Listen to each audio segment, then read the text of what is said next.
The Woman He Brought Home. Series Intro.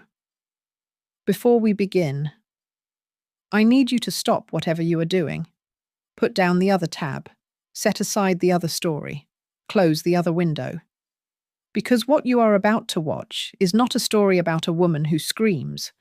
It is not a story about a woman who throws letters into fires, who confronts her husband in hallways, who weeps into pillows and begs for explanations that will never satisfy. It is not that kind of story. This is the story of a woman who discovers the worst thing a person can discover about the person they love most, and goes completely, terrifyingly, beautifully quiet. This is the story of Vivian Ashcombe. And if you have ever underestimated a quiet woman, if you have ever mistaken stillness for surrender, if you have ever looked at a graceful, composed, a perfectly mannered lady sitting at the end of a dinner table and thought, she is harmless, then this series is going to teach you something you will not forget. Here is what The Quietest Revenge is about. It is set in Regency, England, a world of ballrooms and calling cards, of morning visits and evening assemblies, of reputations built over decades and destroyed over dinner. A world where a woman's primary currency is her social standing, and where the rules that govern that standing were written entirely by men who never intended them to protect the women living inside them. It is about betrayal. Not the loud kind, not the dramatic kind, but the quiet domestic kind that happens in your own house, wearing your husband's coat, sitting in chairs you chose, touching objects that belong to your life. It is about intelligence, the kind that doesn't announce itself, the kind that sits behind careful eyes in a pleasant face at a crowded dinner table, watching, learning, filing, building. It is about power, specifically the power available to a woman who has been told she has none, once she decides to stop believing that. And it is about revenge, the coldest kind, the kind that requires patience instead of rage, the kind that looks, from the outside, exactly like Grace. 4 episodes, 1 extraordinary woman, 2 people who made the catastrophic mistake of underestimating her, and a social destruction so precise, so elegant, so completely invisible in its architecture, that by the time anyone understands what happened, it is already finished. The Quietest Revenge begins now. If this series already has you, if that description alone made something tighten in your chest, then do 3 things before we go any further. Like this video, subscribe to this channel, and tell us in the comments, where in the world are you watching from? Because this story deserves a witness. And so does Vivian Ashcombe. Now, let's begin. The dinner table at Ashcombe House seated 24. On the nights Lord Hector Castro Ashcombe entertained, which was most nights, because Castro understood that the most effective political work happened over good wine and better conversation, in rooms where men felt comfortable and women were decorative. All 24 seats were filled, the table dressed with the particular perfection that required an entire household staff working from 7 in the morning to achieve. Vivian had overseen every detail of it. The flowers, white roses and winter greenery, arranged in the silver épergne that had belonged to Castro's grandmother. The menu, 4 courses, carefully calibrated to the dietary preferences of the most important guests and the budget consciousness of a household whose master spent freely on appearance and carefully on everything else. The seating, a chess game in itself, placing the right people beside the right people, engineering the conversations that needed to happen while separating the personalities that would clash. She had done this for 6 years. She was very good at it. At the head of the table, Lord Castro held court with the ease of a man who had been born into rooms that arranged themselves around him. He was handsome. This was simply true, without sentiment. Dark-haired, broad-shouldered, with the kind of face that made political speeches more convincing than their content warranted, and social gatherings more animated than their guest lists deserved. He laughed at the right moments. He listened with visible attention. He had the politician's gift of making every person in a conversation feel like the most important person in the room. Vivian sat at the opposite end of the table, as was proper, and watched him the way she had watched him for 6 years, with the fond, quiet admiration of a woman who loved her husband and knew it, who had built her life into the architecture of his ambitions without resentment, who found her own satisfaction in the smooth functioning of a household that allowed him to be everything he was trying to be. She had been, she would reflect later, a very good wife. Too good, or perhaps so thorough in her competence that she had made herself invisible. So graceful in her management that Castro had stopped seeing the management, had started experiencing the results as simply the natural state of things, the way people stop noticing the air they breathe until something removes it. The first sign, the first one she could name looking back, though there had been others she had chosen not to name, was the perfume. Not hers. She had noticed it 2 months ago on the collar of a coat she had picked up from the chair where Castro left things he expected to be removed without acknowledgement. A scent, floral, warmer than the perfume she wore, slightly too sweet for daytime, but designed, she thought, with the automatic analytical reflex she applied to everything, for evening, for enclosed spaces, for proximity. She had set the coat down. She had gone to the window and looked at the garden for a long time. Then she had called for the coat to be taken to the laundry and had not thought about it again. Or rather, she had not allowed herself to think about it. Which was different. She was beginning to understand that it was different. The late-night carriage rides had begun in September. Castro had always kept irregular hours. Parliament, political dinners, club meetings, the endless social machinery of a man building influence. She had never questioned his evenings because she had never had reason to, or because she had never given herself permission to, and she was no longer certain those two things were the same. But September had introduced a new pattern. Carriages called after midnight, from the private mews entrance rather than the front, hot quiet enough that she only knew because her bedroom window overlooked the back courtyard, and she had always been a light sleeper. He returned before dawn. He was unfailingly pleasant the following morning. He never explained. She had not asked. The hidden letters she had discovered by accident. His secretary had misrouted a household correspondence bundle, and among the legitimate estate papers, she found an envelope that was clearly personal. Cream paper, no return address, sealed with dark wax. She had not opened it. She had placed it on his desk with the other correspondence and said nothing. But she had noted the handwriting. Feminine, confident.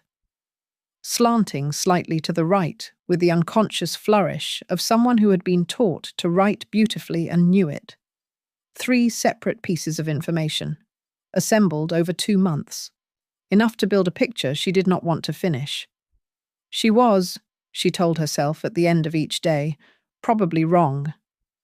She told herself this with the conviction of a woman who already knew she was right. At the dinner table, Castro was in the middle of a story about a parliamentary debate. One she had heard before, polished through repetition into its most entertaining version, when his eyes moved briefly to the door. Just briefly, just a flicker. The automatic orientation of a man toward something, or someone, he was expecting. Vivian watched the door. No one entered. She watched Castro's expression resettle into the dinner table performance, and she noted the slight quality of waiting in it, the alert patience of someone anticipating an arrival. She returned to her own conversation. Lord Westing, on her left, was making an observation about the opera season that deserved at least the appearance of engagement. and she filed what she had seen in the careful library of her mind. She was building a picture. She was almost finished. She arrived on a Tuesday. Not dramatically. Nothing about Agatha Morell's arrival at Ashcombe House was dramatic on the surface. No announcement, no ceremony, simply a carriage at the front entrance on a grey November morning, and Castro in the entrance hall with the expression of a man who had planned this and rehearsed how to present it. "Vivian," he said, when she came downstairs at the sound of arrival. "Allow me to introduce Miss Agatha Morell. She has been engaged to assist with the administrative correspondence for the Northern Estate campaign. Given the volume of work, I thought it most practical for her to be based here." Vivian looked at Agatha Morell. Agatha Morell was perhaps 25. She was beautiful in the way that requires effort and possesses the confidence of someone who has always been rewarded for it. Dark-eyed, finely dressed, with the posture of a woman who understood how she appeared and had made peace with using it. She smiled at Vivian with the polished warmth of a professional introduction. "Lady Ashcombe," she said, "what a beautiful home. You must be very proud of it." "Your home. You must be proud." The grammar of it, placing Vivian firmly in the role of the house's aesthetic steward rather than its mistress, was too precise to be accidental.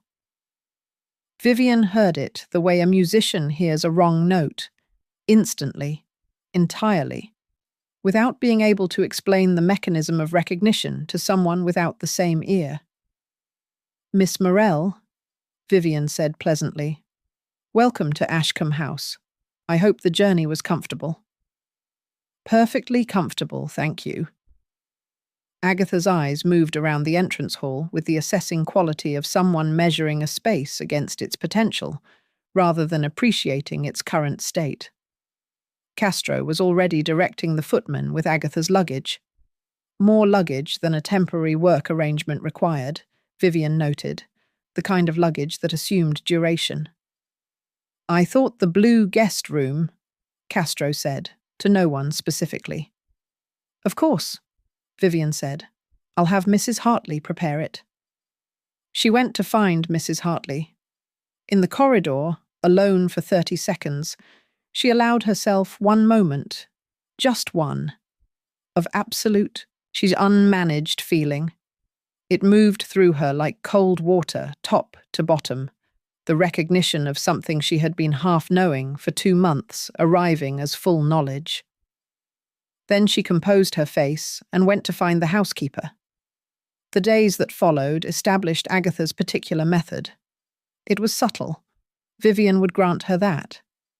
She was not crude about it. She did not stake claim loudly or obviously. She did it the way Ivy does it, gradually, quietly, attaching to the surfaces of a structure without seeming to alter them until you looked closely and saw how completely she had changed what she was attached to. She sat beside Castro at the breakfast table. Not at the table exactly, because that would have been socially impossible, but in the chair nearest to his, with the papers she was supposedly organizing, in close enough proximity that the conversation between them was intimate rather than professional. She answered questions directed at Castro, not frequently enough to be obvious, but consistently enough to establish a pattern. A guest would ask about the Northern campaign, and before Castro could answer, Agatha's voice would arrive with the information. "I believe Lord Castro's position on the matter is—" She said it with such easy familiarity that the conversation moved on before the presumption of it could be remarked upon. She touched things. This was the one that required the most discipline on Vivian's part. The absent, proprietary way Agatha would lift a book from a side table and set it down elsewhere. The way her hand trailed along the back of a chair that had been in the Ashcombe family for 3 generations. The way she rearranged the flowers on the morning room mantelpiece with the casual authority of someone improving their own space. Each time, Vivian observed. Each time, she said nothing. Castro noticed her noticing. She could see it in the slight tension of his jaw when Agatha's presumptions were too visible. The brief flicker of something that was awareness without apology. And each time, the awareness resolved itself not into correction, but into distraction. A new topic introduced, a redirect, the practiced maneuver of a man managing a situation he preferred not to name. "You seem quiet tonight," he said one evening, after a dinner at which Agatha had twice addressed him by his given name in a room full of guests who were too polite to remark on it. "I am always quiet," Vivian replied.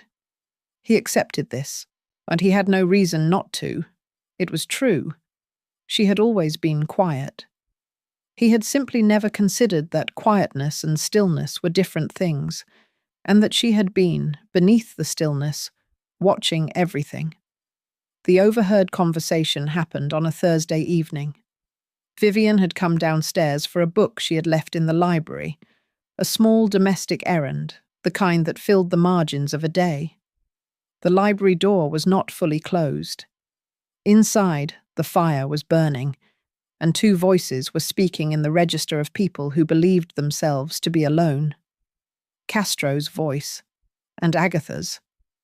She did not hear the words clearly. They were speaking too quietly, and she was too precise a person to press herself against the doorframe like a character in a melodrama. But she heard the tone, which was enough. The particular easiness of it, the laughter, Agatha's, at something Castro had said, the way Castro's voice responded, lower, with something in it she had not heard him direct at her in at least 2 years. And then, clearly, without lowering her voice because she felt no need to, Hector. Just the name, just his given name, spoken with the comfortable familiarity of someone who had long since stopped using the formal address. Hector. Vivian stood in the corridor for a moment.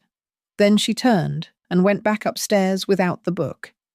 She had not set out to search. She wanted to be clear about that with herself. She had not gone looking with the deliberate intention of a suspicious wife conducting an investigation. She had gone to Castro's study to find an estate document she needed for correspondence with their solicitor. A practical errand. Entirely legitimate. But the study, when she entered it at the hour she had calculated Castro would be occupied with his afternoon appointment, had the particular quality of a room whose owner has been careless, papers not in their usual order. The desk drawer left slightly open. Castro was meticulous about the desk drawer, a small obsessive habit she had observed in him since their first year of marriage.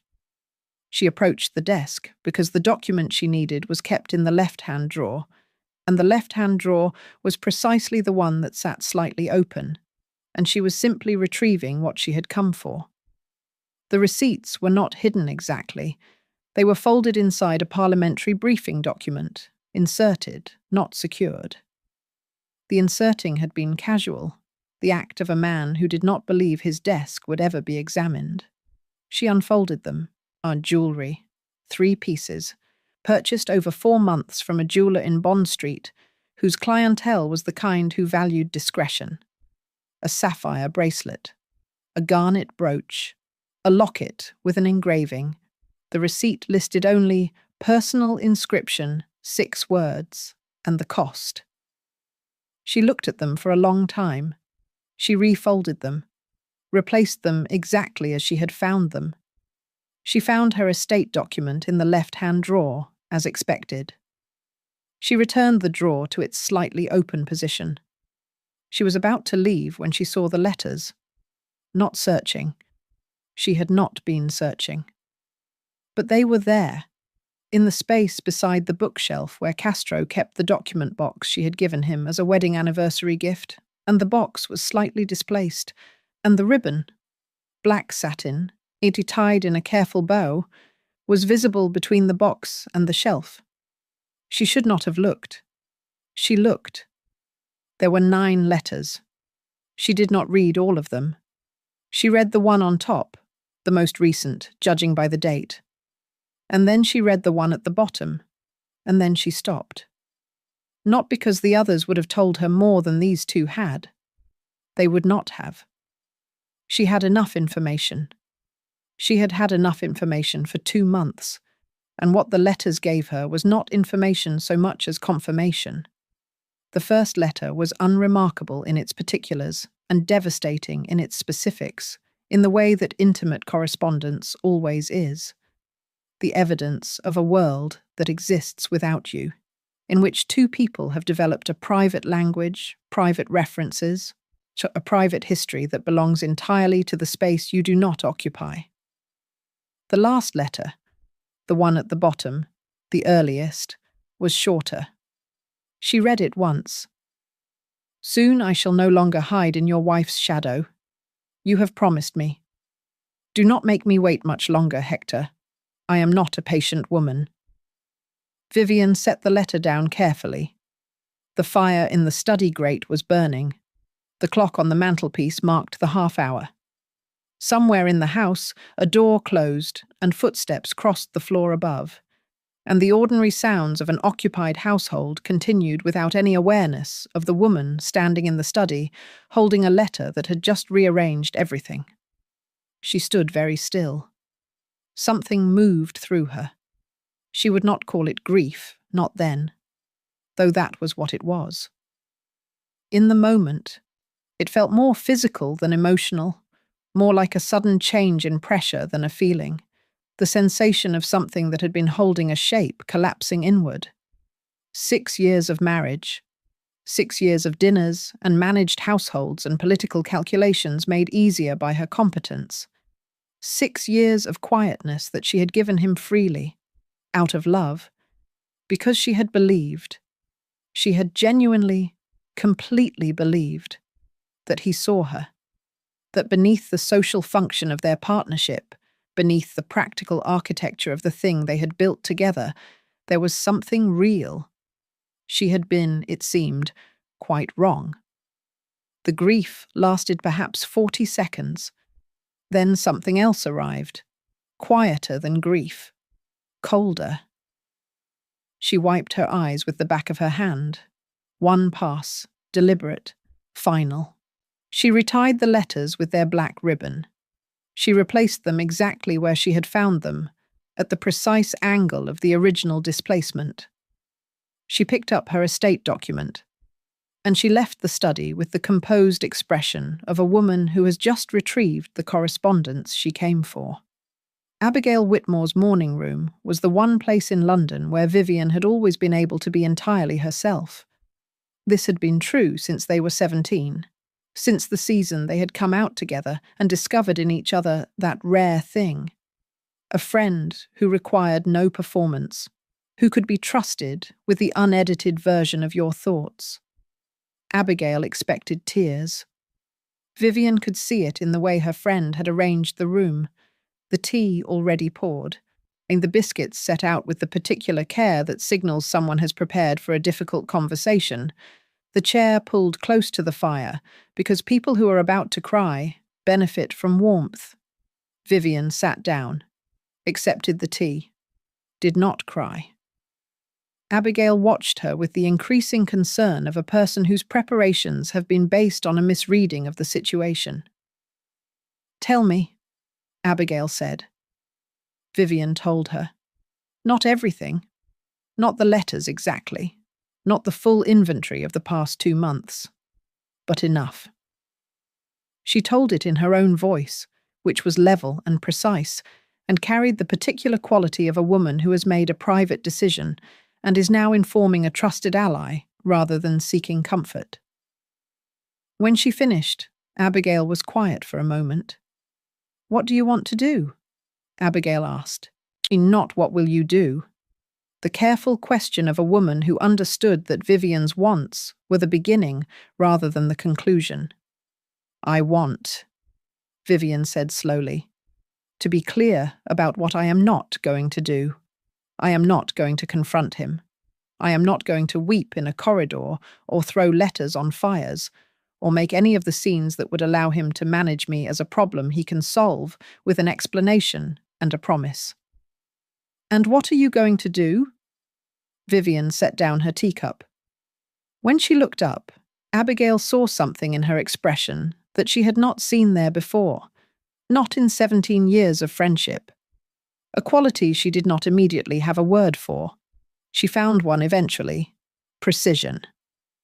If a man wishes to destroy his home, Vivian said, perhaps one should simply hand him the match. The room was very quiet, and Abigail set down her own cup. Vivian? He has made his choices, Vivian said pleasantly, as though discussing a menu. I intend to allow the consequences of those choices to become completely, thoroughly, and publicly apparent, without lifting a visible finger. That sounds elegant, Vivian supplied. It sounds elegant. That is rather the point. Abigail looked at her oldest friend for a long moment. Then, with the slow exhale of a woman boarding a ship whose destination she understands may be complicated. What do you need from me? Vivian smiled. Not the dinner table smile, not the social performance.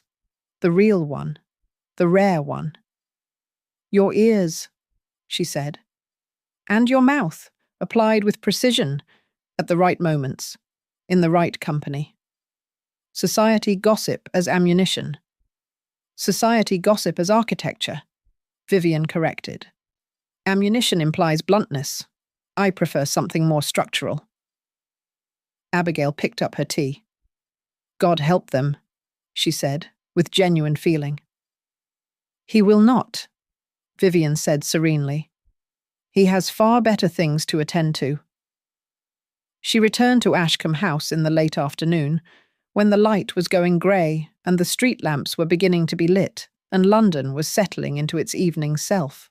Castro was in the drawing room with Agatha, nominally reviewing correspondence, actually in the particular proximity of two people who are pretending to work and succeeding only at proximity. They separated with the slight over-casualness of people adjusting for an audience when Vivian entered. She observed this without expression. Castro, she said pleasantly, and Miss Morell. I hope the day's work has been productive. Quite, Castro said. Excellent. Vivian set down her gloves and her reticule with the composed efficiency of a woman returning to her house.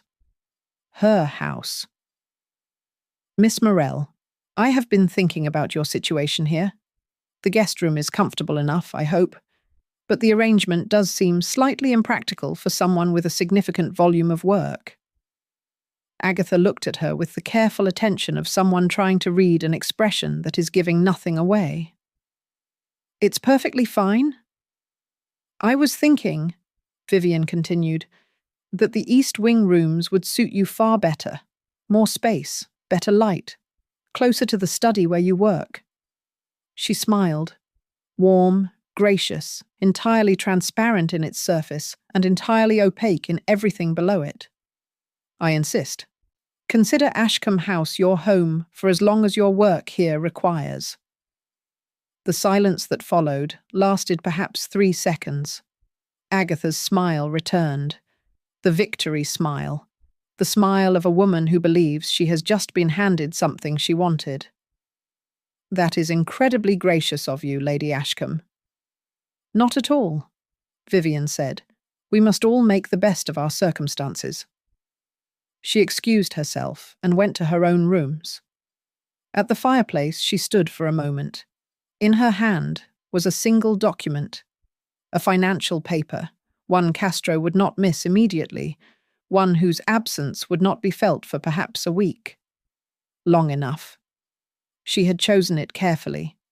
She held it to the flame. The paper caught at the corner, orange and then black, the edges curling inward with the quiet efficiency of destruction.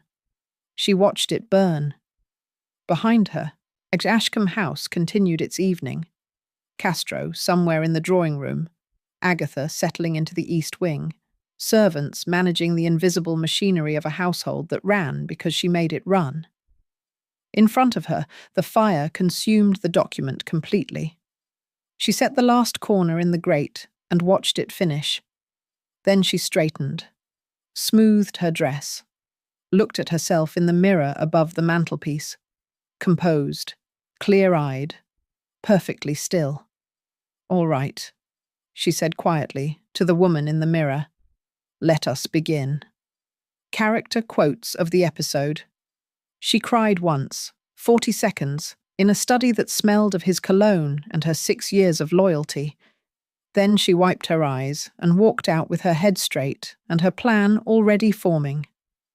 She gave her grief exactly as much time as it deserved, not 1 second more. Narrator. I have spent 6 years making his life beautiful. I find I am quite ready to apply those same skills to a different project. Vivian Ashcombe. If a man wishes to destroy his home, perhaps one should simply hand him the match. Vivian Ashcombe to Abigail. She invited me to stay. She smiled and insisted and called the house my home. And I smiled back. God help me, I smiled back. And only later, lying in the East Wing room she had arranged for me so graciously, did I feel the first whisper of something I could not name. Not gratitude. Something colder than that. Agatha Morell. Vivian has always been the quietest person in every room she enters. I used to think that was simply her nature. I understand now that it was her strategy. She was not being quiet. She was listening. Abigail Whitmore. Vivian Ashcombe discovered the worst thing a wife can discover. She did not scream. She did not confront. She did not fall apart. She invited the woman into her house, smiled with genuine warmth, and burned a document in her fireplace while the East Wing settled into occupation. The war has begun. Agatha believes she has won the opening move. She has never been more wrong in her life. If Vivian already has you, if that final fireplace scene made you feel something that wasn't quite fear and wasn't quite triumph, but lived exactly in the border between them, then you already understand what kind of series this is going to be. No screaming, no confrontations, no dramatic hallway accusations. Just a woman with a brilliant mind, a long memory, and the patience of someone who has decided that losing her composure is the one luxury she cannot afford. Episode 2 is called The Art of Quiet Cruelty, and Vivian is just getting started. The manipulation begins. The seeds of suspicion are planted, and a certain widowed duke is about to walk into a ballroom and change everything. Not because Vivian loses her head over him, but because she realizes, with characteristic precision, exactly how useful his admiration can be. But first, we need to know, where in the world are you watching from? Drop your location in the comments. And if you are not subscribed yet, this is the moment. Because the woman who just burned that document in her fireplace is only getting started, and you do not want to miss what comes next. Comment next episode when you're ready. The quietest revenge is the one you never see coming. You haven't seen anything yet,